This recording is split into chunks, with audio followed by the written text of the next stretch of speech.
es visualización. Presentan el doctor Eduardo Robles y el doctor Antonio Neme.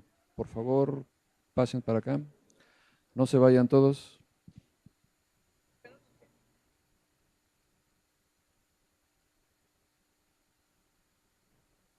Bueno, pues continuamos con las sesiones. Compañeros de la sesión anterior, Alberto y Ramsés, si quieren seguir platicando en el lobby, y si cerramos la puerta, por favor, allá, Israel, de favor, la puerta del auditorio. Entonces continuamos con la sesión de visualización.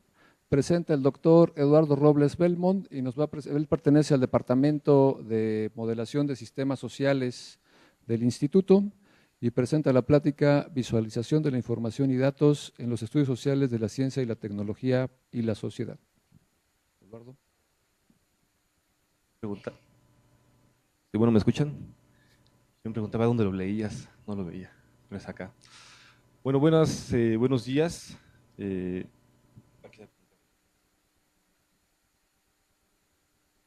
bueno, ya me presentaron, soy miembro del Departamento de Modelación Matemática y Sistemas Sociales. Es un departamento en el IMAS muy interesante porque tenemos, a ver, cada individuo se define de forma diferente.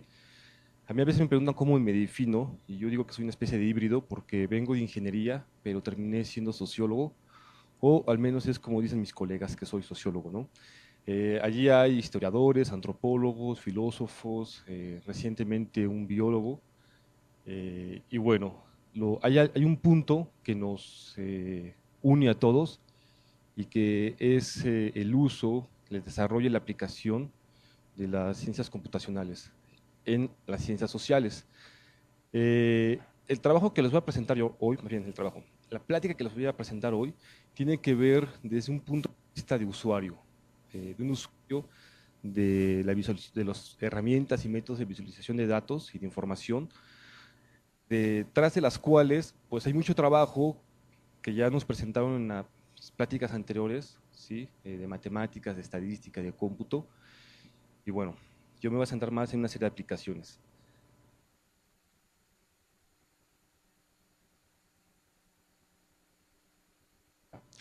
Bueno, para iniciar, las aplicaciones que les voy a presentar el día de hoy, de las cuales les quiero platicar, tienen que ver con los estudios sociales de la ciencia, la tecnología y la sociedad.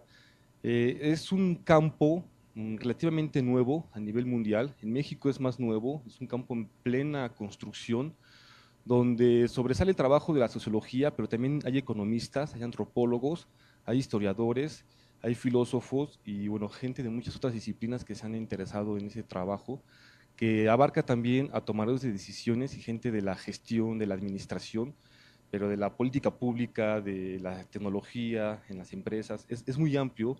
Eh, ¿Por qué? Porque hay una relación muy fuerte entre lo que es el desarrollo científico y tecnológico y el desarrollo en las sociedades, ¿no? Es desarrollo económico y social. Y ahí hay muchas cosas que se hacen donde una de las líneas fuertes es estudiar las relaciones sociotécnicas en los procesos de lo que decimos la producción, uso y diseminación de nuevos conocimientos, que es una de las cosas que hacemos en este departamento. Y estudiamos mucho los que son las actividades científicas y tecnológicas como fuentes de información. ¿Por qué estas actividades? Porque nos gusta mucho jugar con lo que son los artículos y las patentes y algunos otros datos sobre las actividades científicas, ya que son datos muy bien estructurados, ¿sí? Es lo más fácil que tenemos para tomar. Hay nuevas fuentes de datos que vienen de la web social, que estuvimos trabajando, bueno, terminamos de trabajar junto con Jesús Siqueiros el año pasado en un proyecto PAPIT, donde, bueno, empezamos a mapear, por ejemplo, Twitter y Google News y tuvimos grandes cantidades de datos y, bueno, hay todavía muchos retos para el tratamiento, la clasificación y la interpretación de los datos. Eh, bueno, todas estas herramientas de visualización de datos nosotros las utilizamos en una etapa clave en este tipo de estudios que tiene que ver con el mapeo de la ciencia y la tecnología desde diferentes perspectivas. Les voy a presentar más adelante una serie de imágenes, de visualizaciones de datos, y todas tienen que ver con el mapeo de capacidades instaladas en diferentes niveles, en diferentes dimensiones. Y esto es muy importante para nosotros porque a partir de ese mapeo, de esta exploración de los sistemas científicos y tecnológicos es que comenzamos a construir preguntas, hipótesis, y a partir de allí también nos sirven muchos datos para poner a prueba estas hipótesis desde las ciencias sociales. Bueno, un poquito un contexto de de las nuevas formas de hacer ciencia y tecnología. Yo he puesto esta fotografía, que es una fotografía del CERN, donde vemos, hay un grupo bastante numeroso de investigadores que están en el CERN trabajando.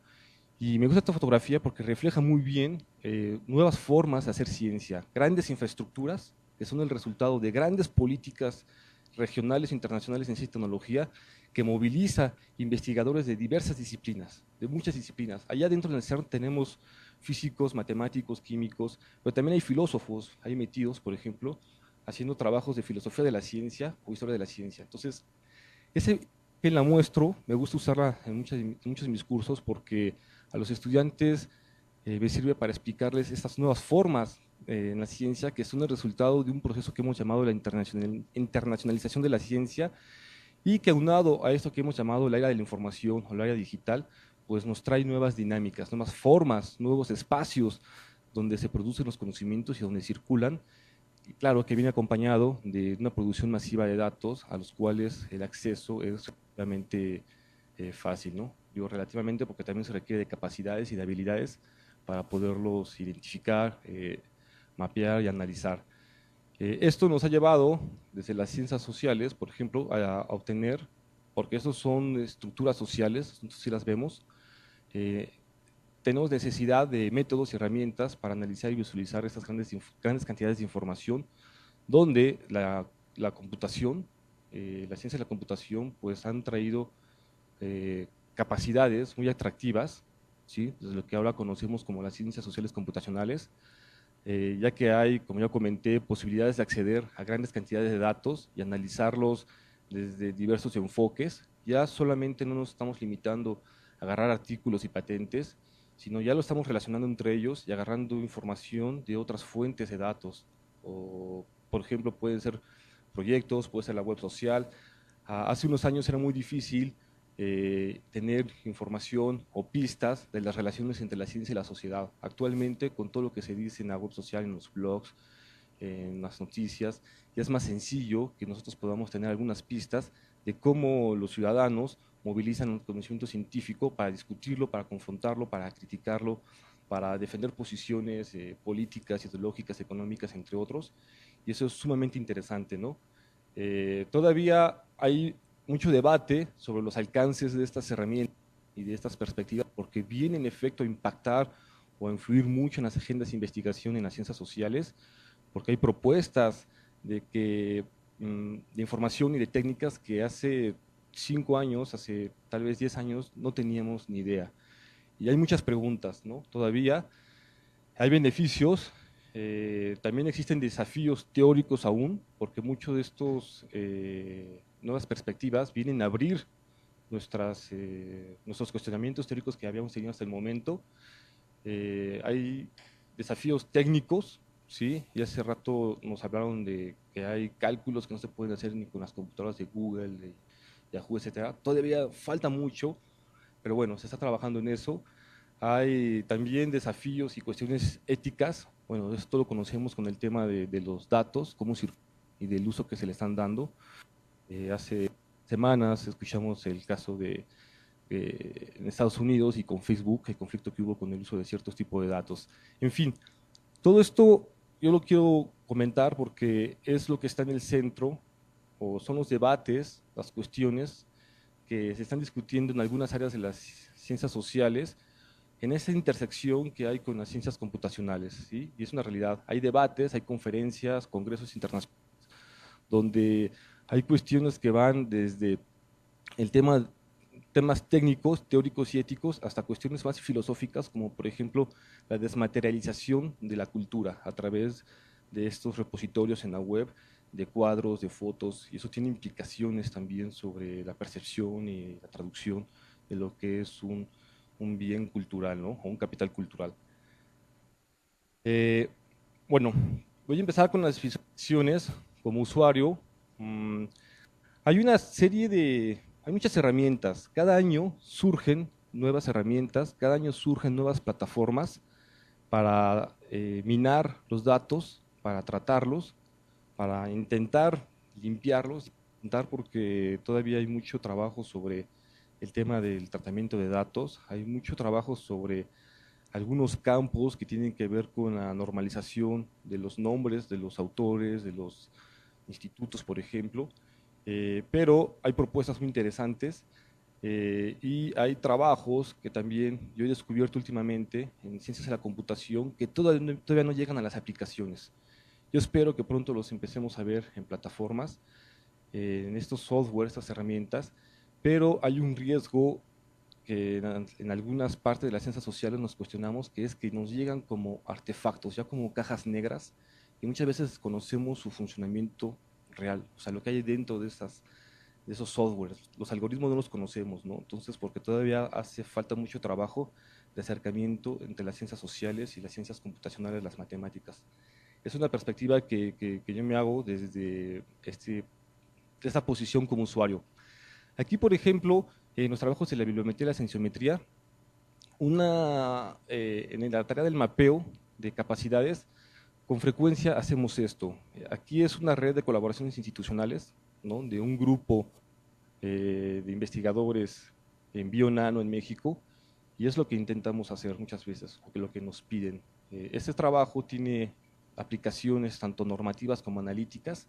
Normativas porque sirve para la evaluación de capacidades. Estas visualizaciones, si nosotros las metemos en CES el tiempo, podemos ver la evolución de cómo se han ido transformando estas redes de colaboración y evaluarlas si hay un efecto de dispersión, un efecto de concentración, de conglomeración. Hay preguntas sobre, por ejemplo, las capacidades. Esto es algo que llamamos un paisaje tecnológico. Estas son herramientas que existen desde los años 80, son viejas estas ideas. Sin embargo, es recientemente que las herramientas son de acceso abierto, que eso también es importante mencionar porque todas esas herramientas, el tema de los datos, se está dando un contexto de ciencia abierta y eso es sumamente interesante porque también potencializa su uso, pero no hay que olvidar la parte de la interpretación.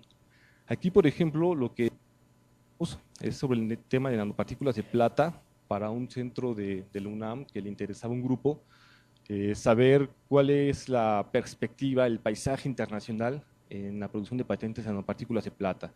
Y hemos metido las familias de las patentes y ya hacemos esta visualización. Claro, con el software podemos hacer zooms y movernos un poco dentro de esta red.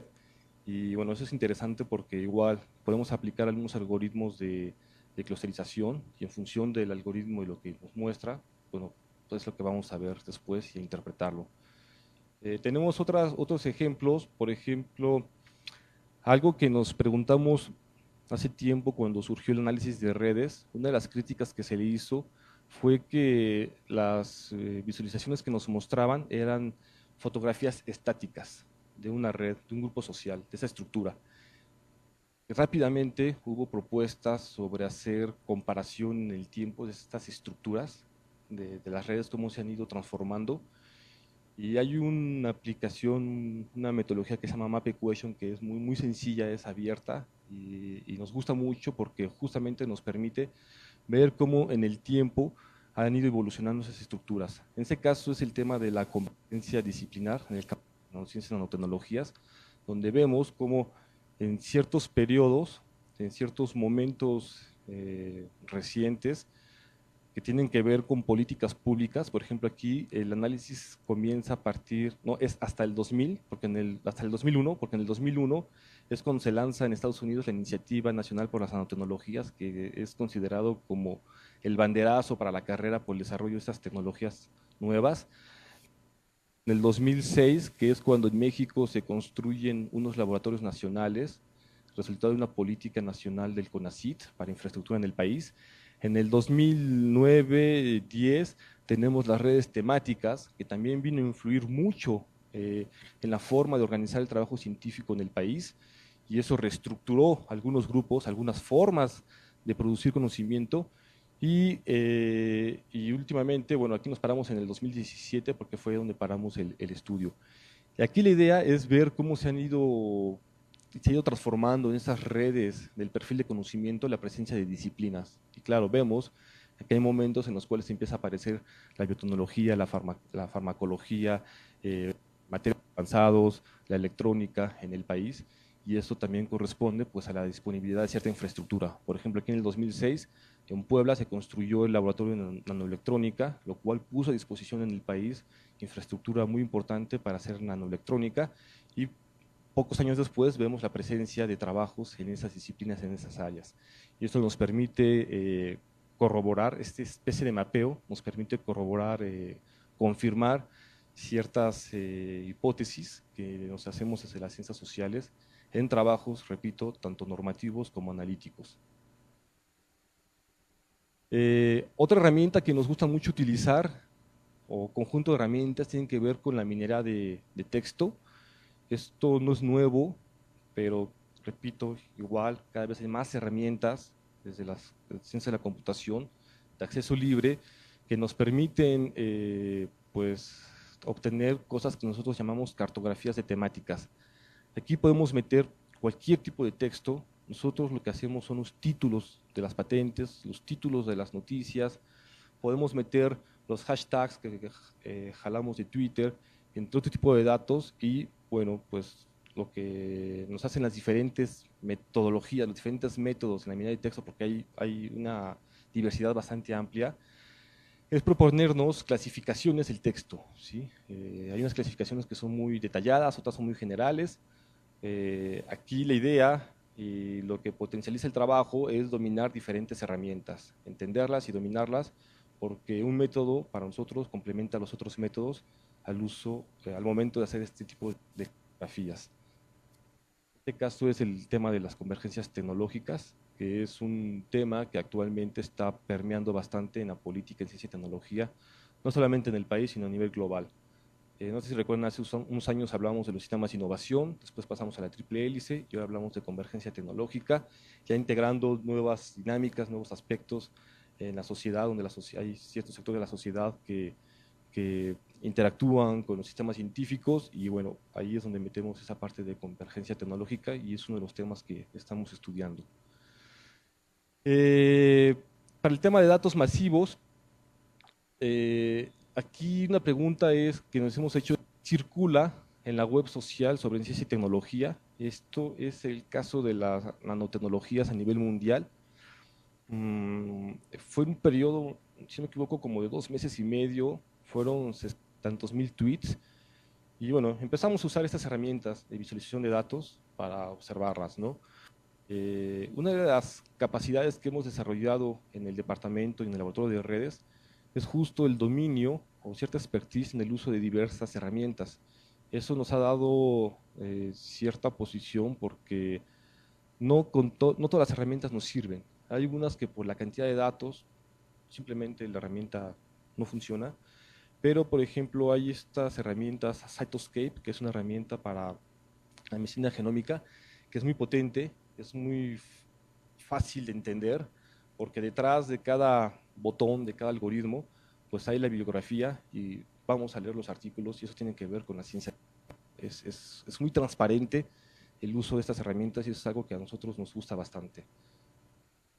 El tema que también nos ha gustado mucho explorar últimamente es sobre la cuestión de la dimensión espacial de la ciencia y la tecnología, ya que como resultado de esta internacionalización y globalización, ahora es difícil asegurar o confirmar que existen aspectos locales independientes de los aspectos globales en la ciencia. No, están relacionados, ¿sí?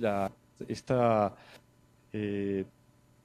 distancia que había entre lo local y lo global cada vez se va borrando, se va haciendo más pequeña, porque nosotros hemos explorado en un proyecto igualmente PAPIT, y por ejemplo aquí hemos agarrado igual nosotros los tweets a nivel mundial en nanotecnología, y bueno, vemos, hay nodos donde se producen los tweets, pero la circulación donde se retitúan y donde se hacen circular, pues es más bien de carácter global y viceversa.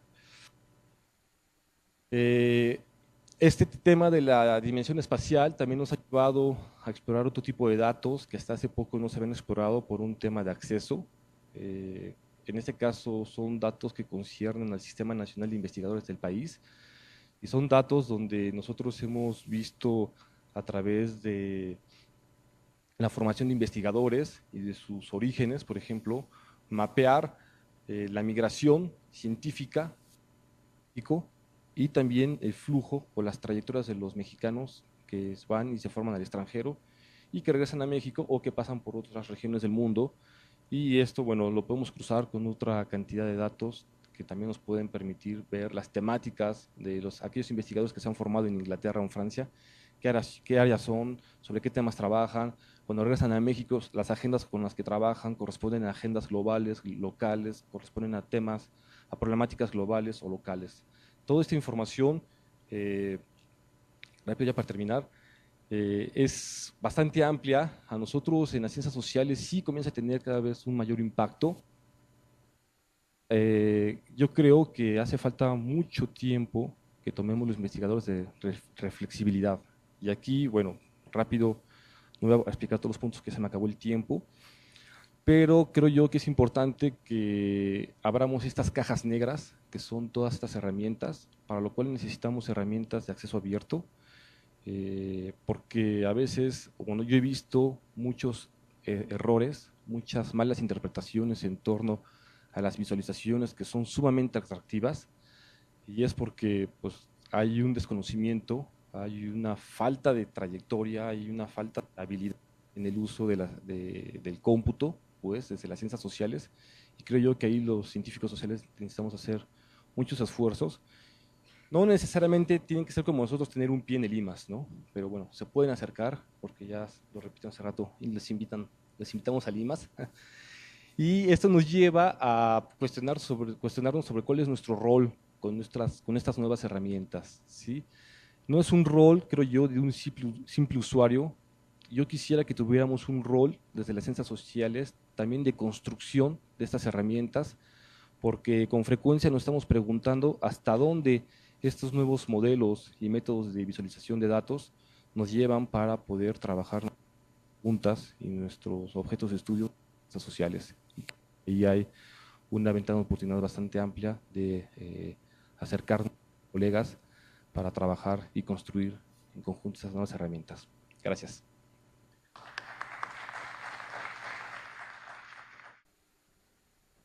Perdón, no puedo prender el micrófono. Continúa el doctor Antonio Neme, pertenece al Departamento de Ciencias de la Computación del Instituto, se acaba de incorporar recientemente y está adscrito a la sede Mérida de este instituto, a la que pertenecemos varios y estamos aquí padeciendo el frío de la Ciudad de México. Él nos va a hablar sobre mapas autoorganizados, creo, ¿no? Ya que arranque la plática. En lo que me hacen el favor de echar a andar la plática. Gracias a los organizadores por invitarme a platicar de lo que hago. De veras que estoy muy, muy contento. No me había sentido así de contento en meses, porque hasta hace unos 10 años yo solía estar de ese lado. ¿Sí? Entonces yo estudié la maestría y el doctorado aquí en la UNAM, y entonces la mayoría de los cursos fueron con gente de Limas. Los que son ponentes hoy fueron mis maestros, y puede que ellos no lo sepan, pero les aprendí un montón.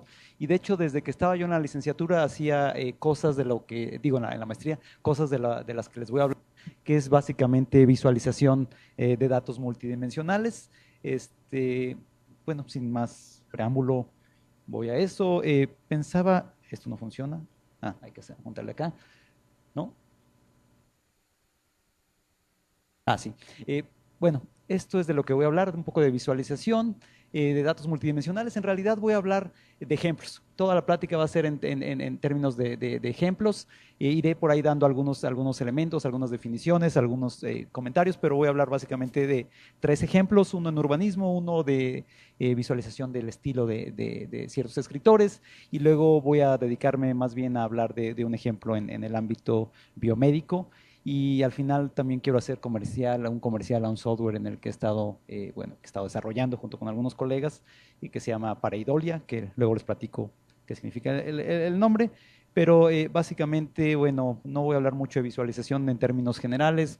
Uno quiere visualizar datos para entender el proceso de interés, para entender qué está pasando ahí a través de los datos. Entonces, bueno, uno puede visualizar desde muchas formas. Ya hace de rato Eduardo habló un poco de de esto que está acá, visualización por medios de redes. Hay otras formas de visualizar, por ejemplo, esto es una termografía de un edificio y esto de aquí es la visualización de las llamas estas solares, pero con la variante muy bonita de que esto lo hizo una red neuronal que aprendió a graficar con el estilo de Van Gogh. Entonces hay muchas formas de visualizar y básicamente creo que a todos nos queda claro por qué queremos visualizar, porque queremos entender lo que sea que estemos estudiando. Y yo en particular me dedico a la visualización de datos multidimensionales, es decir, cuando un punto vector, dependiendo de su contexto, le llamarán punto vector objeto, cuando uno de estos puntos tiene muchas formas de ver, muchas dimensiones, muchos atributos, muchos rasgos, muchas características. Y bueno, cuando hablamos de datos multidimensionales hay que tener en cuenta que no es algo trivial. En general, lo que observamos en 1, 2, 3 dimensiones ya no se mantiene, ya no se sostiene cuando hablamos de muchas dimensiones, y esto es un ejemplo clasiquísimo que se los explico a mis estudiantes, pero como esto no es una clase no les voy a dar más detalles. Básicamente dice que si uno está en un espacio de muy alta dimensión, la naranja, digamos que estaría viviendo en ese espacio de alta dimensión, mantiene todo el volumen en la corteza. Y entonces eso es, al menos para mí hasta ahora, es decir, entiendo todo esto, pero a mí me parece contraintuitivo. Entonces todo esto viene a cuento porque trabajar con datos multidimensionales no es triviales. Y entonces, como les dije que iba a dar esta plática en términos de ejemplos, déjenme empezar con el primero. Este es uno muy bonito. Hace unos años algunos colegas se nos acercaron con un problema muy específico, decían ellos muy específico. Dijeron, queremos saber cómo la línea 1 del Metrobús ha afectado a las colonias, a los barrios circundantes a la zona en la que transcurre, es decir, a Insurgentes. Insurgentes Sur, a Insurgentes Norte. Entonces la pregunta era muy simple, queremos saber cómo el Metrobús ha afectado. Y entonces, bueno, como yo no soy más que un simple computólogo, tengo que traducir, ahora les platico un poco más, tengo que traducir estos enunciados, estos problemas, en este caso de urbanistas y sociólogos, lo tengo que traducir a términos computacionales. Y entonces lo primero que hicimos fue decir, bueno, pues cuáles son los barrios que están ahí afectados en la zona de influencia, es decir, a 600 metros o menos de Insurgentes, en el punto más cercano, y eran 72 barrios, y entonces después a cada uno de estos barrios había que caracterizarlo de acuerdo a más o menos 205 atributos. Estos atributos eran desde el número de calles que había en el barrio, la población, las propiedades sociodemográficas de la población ahí, los ingresos, etcétera. Luego también fue muy bonito porque hubo que hacer ciertos modelos de dispersión de contaminantes, entonces con datos de ciencias de la atmósfera y otros, y bueno, caracterizamos estos 72 barrios. Y entonces esto nos formó, les decía yo, pues que cada dimensión es un atributo, nos formó un espacio de muchas dimensiones, del orden de 200, no eran tantos vectores, eran del orden de 200, de 70 quiero decir, de 200 atributos.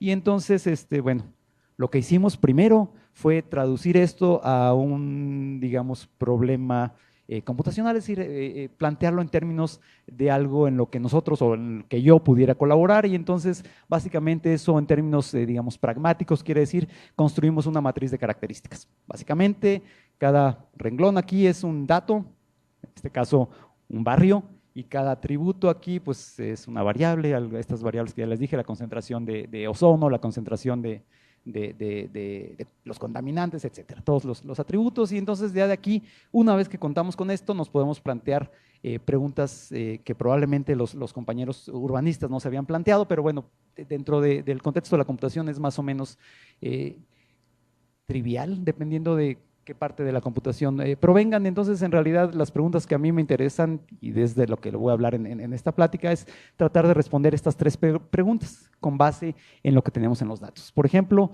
¿existen datos anómalos en lo que estamos observando? Ahí hay una disciplina de reconocimiento de anomalías, de lo que hablaré brevemente después.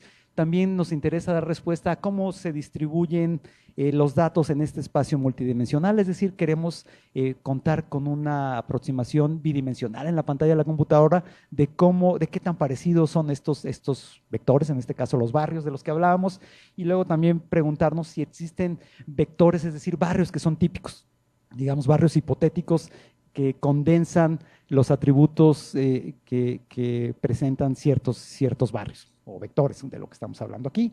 Entonces, básicamente lo que queremos es, otra vez, convertir esto a un problema en el que podamos aplicar las herramientas computacionales, porque queremos entender los datos y no entender los datos per se. Lo que queremos es entender estos datos para que a los especialistas les den respuestas, ¿no? La idea de entender los datos, según yo, no tiene sentido. Lo que tiene sentido es entender los datos para poderlo traducir y que los especialistas aprendan algo que no era evidente. Es decir, si fuera evidente no nos necesitarían a los computólogos, estadísticos, científicos de datos, ¿no? Entonces, bueno, lo que hicimos, ya que contábamos con esta matriz de características, fue aplicar la batería de herramientas que viene a caso. Esto es solamente una de las muchas que pueden usar, dependiendo de si son estadísticos, si son estadísticos frecuentistas, si son bayesianos como los compañeros, si son ingenieros electricistas, si son computólogos de la UNAM, computólogos del POLI, computólogos de la UAM, usarán alguna de estas herramientas. Y bueno, ahí en este ámbito hay pleitos no declarados entre cuál es la mejor herramienta para aplicar.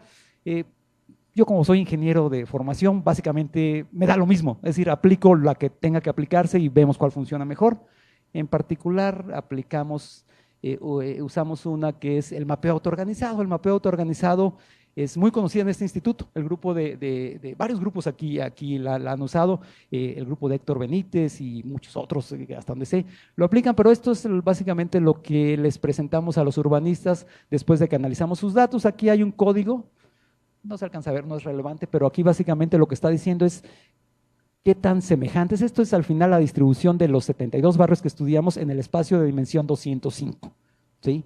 Y entonces aquí lo hicimos bueno, teníamos datos para el 2000 y el 2010, porque se acuerdan, querían saber cómo el Metrobús había influido en esto. Nunca dimos respuesta a su pregunta, pero respondimos unas otras preguntas interesantes. Entonces, cada barrio tiene dos códigos, lo que corresponde al 2000 y al 2010, y entonces, por ejemplo, aquí este barrio, que no sé cuál sea, el barrio 56, básicamente no cambió del 2000 al 2010, como era de esperarse, no habría tantos cambios. Por ahí hubo algunos barrios, si mal no recuerdo, Tlalcolilgia, que está muy al sur de la Ciudad de México, fue uno de los barrios que más cambió, y por aquí se puede ver, pero bueno, no les platico más. Después se corrió un poco el rumor entre los colegas de que la visualización les podría servir en otros ámbitos, y una compañera en aquel entonces de creación literaria, ella es maestra de creación literaria y literatura, es decir, les enseña a sus estudiantes a escribir, nos planteó un problema. Oye, ¿será que podemos visualizar el estilo de escritura de sus estudiantes? A ella en particular le interesaba, digamos, visualizar cómo sus estudiantes escribían y cómo iban evolucionando en los 4, 5, 6 años que dura la carrera. Entonces, tampoco dimos respuesta a su pregunta, pero dimos respuestas a otras preguntas, digamos, más pequeñitas. Otra vez traducimos todo, les digo, ya no les echo el cuento, traducimos todo a algo que tiene sentido para mí.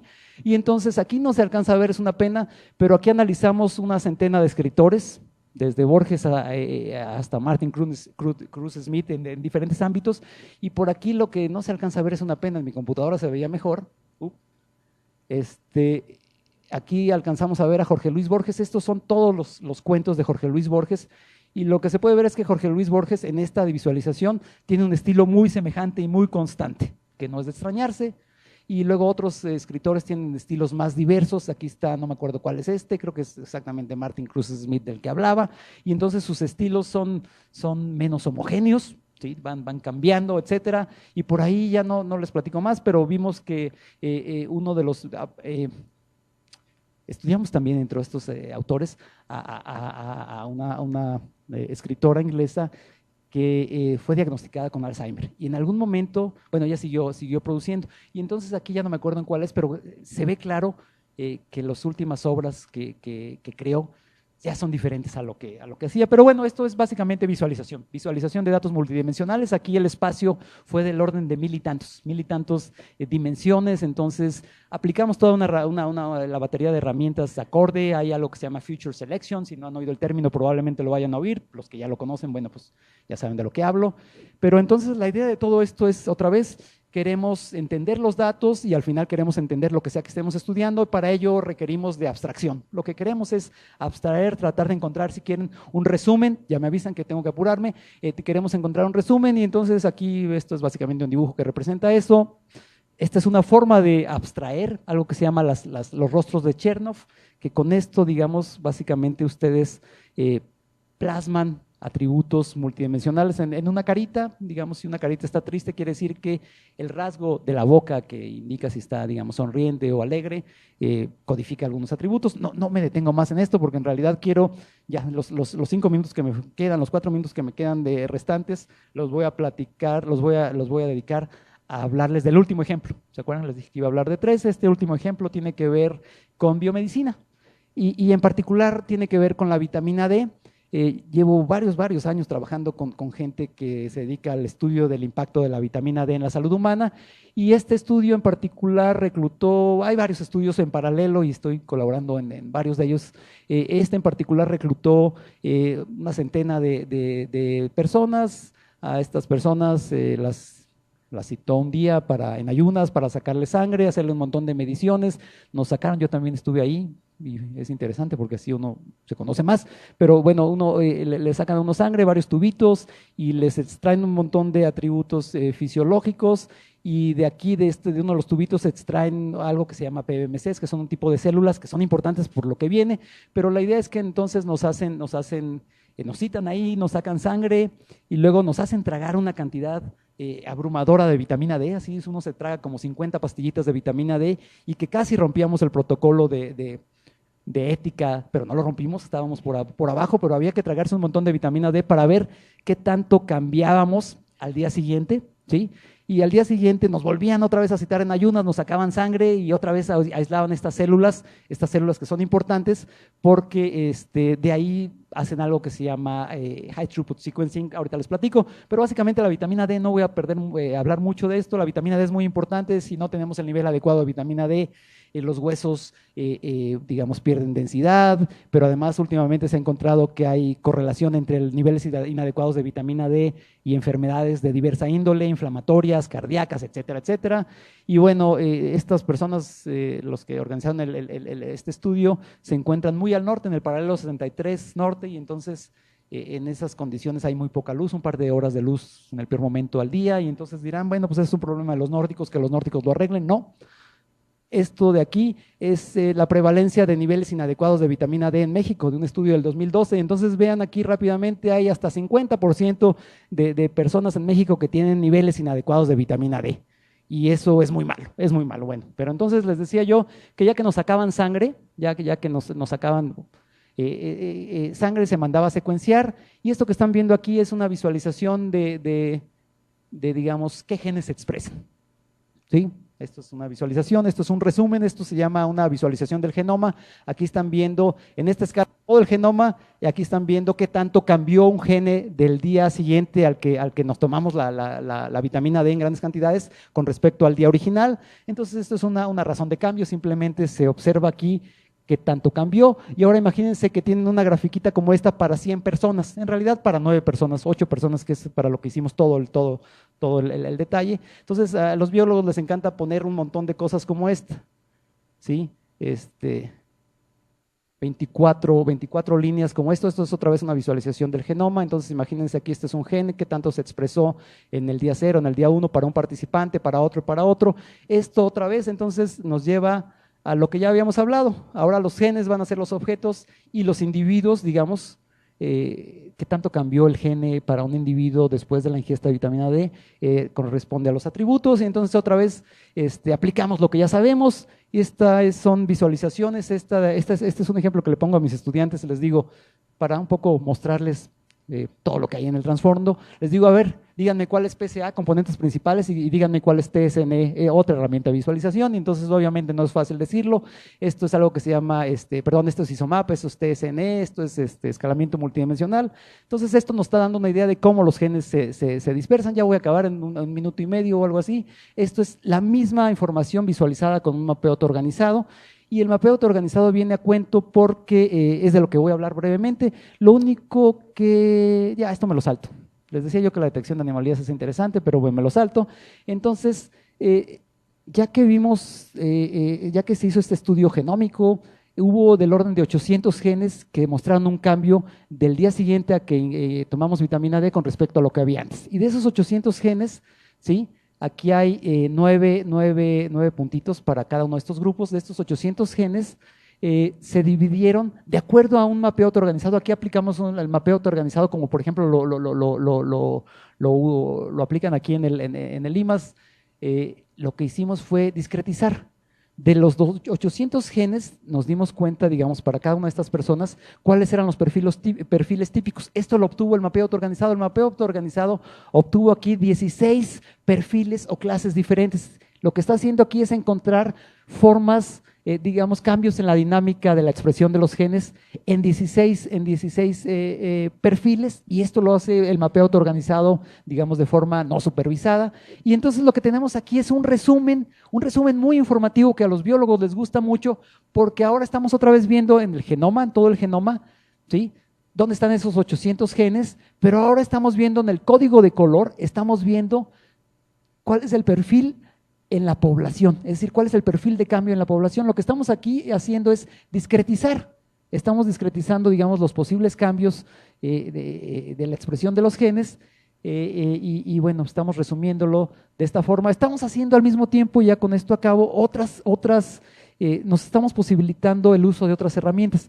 Cuando creamos estas 16 clases, estamos estratificando a la población. Y cuando estratificamos, podemos aplicar un montón de herramientas de la estadística o del machine learning, del aprendizaje computacional. Y entonces no les platico mucho más porque ya se me acabó el tiempo, pero sí les quiero hacer un comercial, ¿sí? He estado trabajando en un software que hace eso, que hace visualización de datos genómicos, que se llama Pareidolia, y da un montón de resultados muy bonitos. Todavía está en versión beta, pero se llama Pareidolia porque Pareidolia es digamos, cuando uno confunde, cuando uno intenta encontrar caritas donde no las hay, cuando uno intenta encontrar patrones donde no los hay, a eso se le conoce como pareidolia. Entonces el software en el que he estado colaborando se llama así, pareidolia, es decir, como un intento de no caer en eso, y entonces ya básicamente da un montón de resultados de visualización en el ámbito de las ciencias, de los datos ómicos, es decir, genómicos, transcriptómicos, epigenómicos, etcétera. Y ya no les hablo mucho más, pero básicamente, bueno, esto es algo en lo que he estado trabajando, otras formas de visualización. Concluyo diciendo que la visualización es algo fundamental, no es trivial, sobre todo si habla uno de espacios multidimensionales. Entonces, básicamente, al final, bueno, esto es de lo que quería hablar. Esto ha sido en colaboración con un montón de gente aquí en la Universidad Autónoma de la Ciudad de México, en Finlandia, en Alemania y un poco en realidad, con el País Vasco. Y entonces, ya, muchas gracias, eso era todo. Muchas gracias a los dos ponentes. Tenemos preguntas, compañeros. Poquitas preguntas. Bueno, Luis, por favor. ¿Cómo controlaron que la variación de estos 800 genes no se debiera a un factor extra, digamos, si fuera algo normal?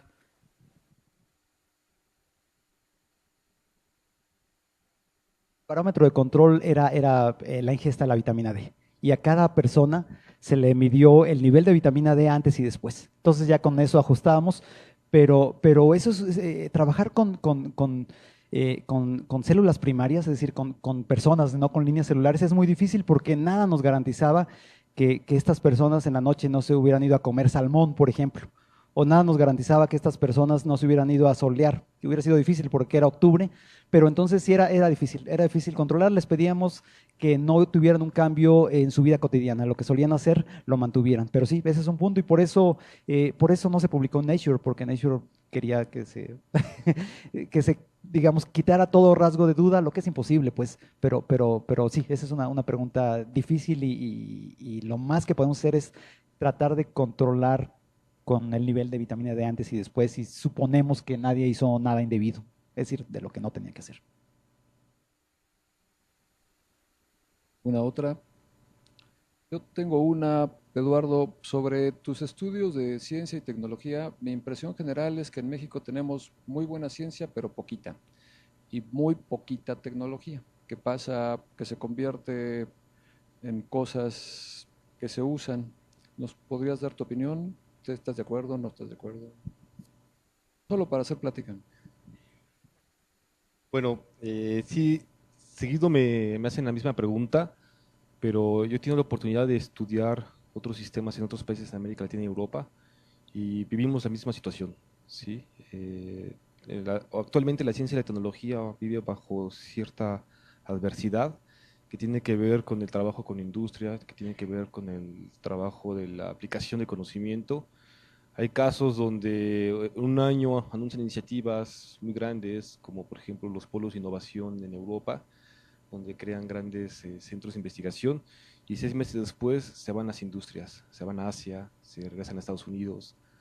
Es muy complicado, ¿no? Gracias. Una última pregunta, por favor.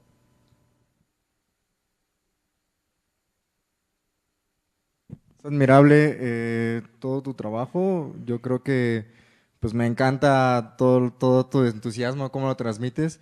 Y pues es cierto lo que comentas, el profesor. Este, yo creo que México es más que nada un consumidor, no tanto de generar tecnología, de generar programas de software, en fin. Y pues a mí me gustaría saber qué tanto está aportando la comunidad, por ejemplo, en este caso a GitHub, ¿no? Que está ahí el software, qué tantos desarrolladores están trabajando en él y pues si se puede de alguna manera, por ejemplo, yo no sé, hacer pruebas beta o algo así.